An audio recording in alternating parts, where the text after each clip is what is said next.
Fellow Nigerians, I feel greatly disturbed at the tone we have come to regarding the political crisis in Rivers State. Like many of you, I have watched with concern the development with hope that the parties involved will allow good sense to prevail at the soonest. But all that hope borne out without any solution to the crisis. With the crisis persisting, there's no way democratic governance, which we all fought and worked for over the years, can thrive in a way that will redound to the benefit of the good people of the state.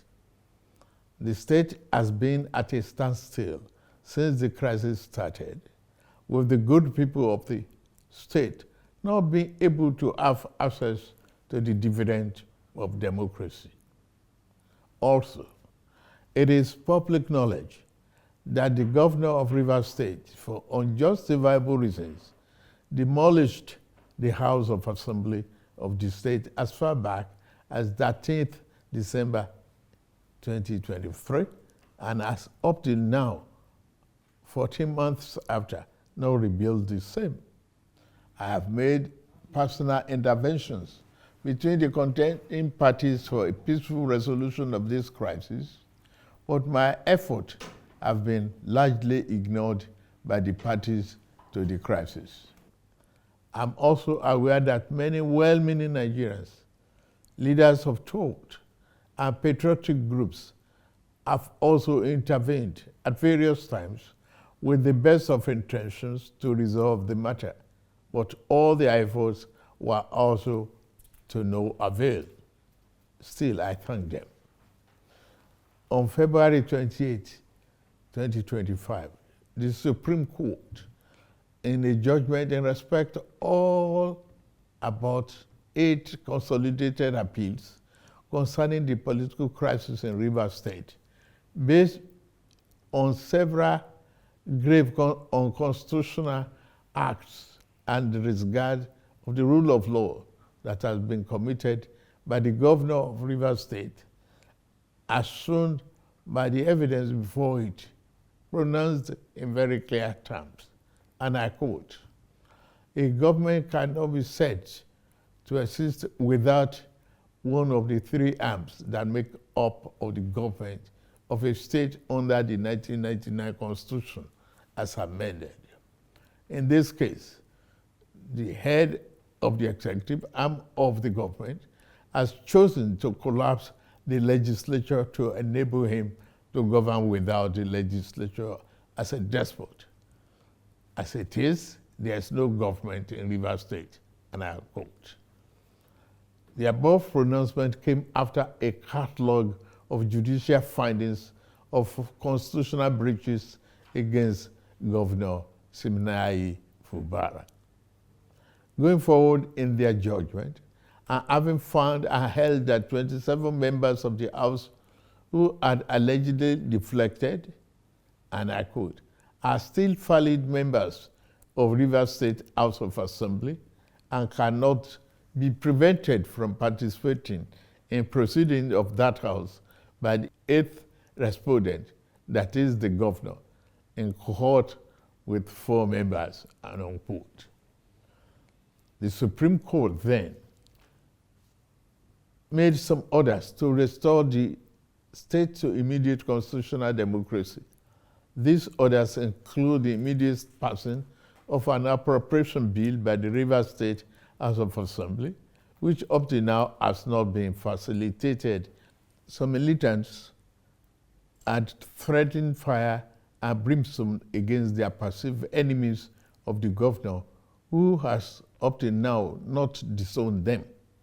Apart from that, both the House and the governor have not been able to work together.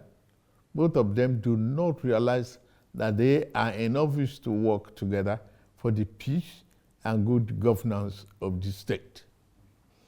The latest security report made available to me show that between yesterday and today, there have been disturbing incidents of vandalization of pipelines by some militants without governor taking any action to curtail them. I have, of course, given stand order to the security agencies to ensure safety of lives of good people of Rivers State and the oil pipelines. With all this and many more, no good and responsible president will stand by and allow the grave situation to continue without taking remedial steps prescribed by the Constitution to address the situation in the state, which no doubt requires extraordinary measures to restore good governance, peace, order, and security. In these circumstances, having soberly reflected on and evaluated the political situation in Rivers State, and the governor and deputy governor of Rivers State having failed to make a request to me as president to issue this proclamation as required by Section 305, Paragraph 5 of the 1999 Constitution as amended, it has become inevitably compelling for me to invoke the provision of the Section 305 of the Constitution of the Federal Republic of Nigeria, 1999, as amended, to declare a state of emergency in Rivers State with effect from today, 18th March, year 2025, and I so do. By this declaration, the governor of Rivers State, Mr. Siminalayi Fubara, his deputy, Mrs. Ngozi Odu, and all elected members of the House of Assembly State are hereby suspended for an initial period of 6 months. In the meantime, I hereby nominate Vice Admiral Eboket Ibas, retired, as administrator to take charge of the affairs of the state in the interests of the good people of Rivers State. For the avoidance of doubt, this declaration does not affect the judicial arm of Rivers State, which shall continue to function in accordance with their constitutional mandate. The administrator will not make any new laws. He will, however, be free to formulate regulations and may be found necessary to do his job, but such regulations will need to be considered and approved by the Federal Executive Council and promoted by the President for the state. This declaration has been published in the Federal Gazette, a copy of which has been forwarded to the National Assembly in accordance with the Constitution. It is my fervent hope that this inevitable intervention will help to restore peace and order in Rivers State by awakening all the contenders to the constitutional imperatives, binding on all political players in the Rivers State in particular and Nigeria as a whole.